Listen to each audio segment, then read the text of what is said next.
Can you imagine living in a place deprived of stars, deprived of looking at the night sky? A place full of pollution and light contamination where both science and environment are pushed to the background. Places far from learning to history of those who travel beyond Earth. Of Valentina Tereshkova, Yuri Gagarin and Laika. The free space to reach space.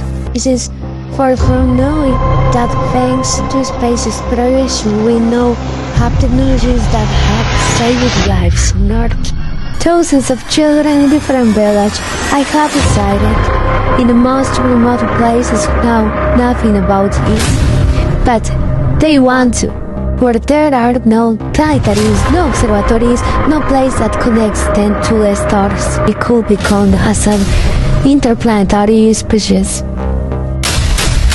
We need a scientist, we need to be curious, we need to dream.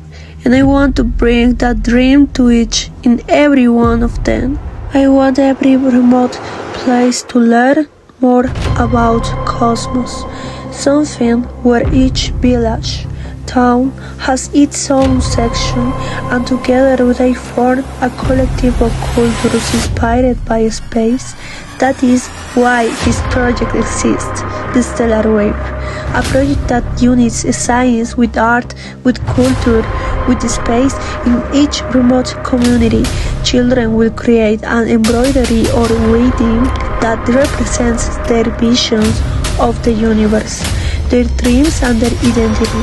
This tapestry will be a living symbol, a collective work that connects the most distant village with space. Uniting voices, memories and hopes so that the dreams of children don't remain on Earth, but travel beyond like embroidering constellations shining in the cosmos. Unity, Undao, and Stellar Wave.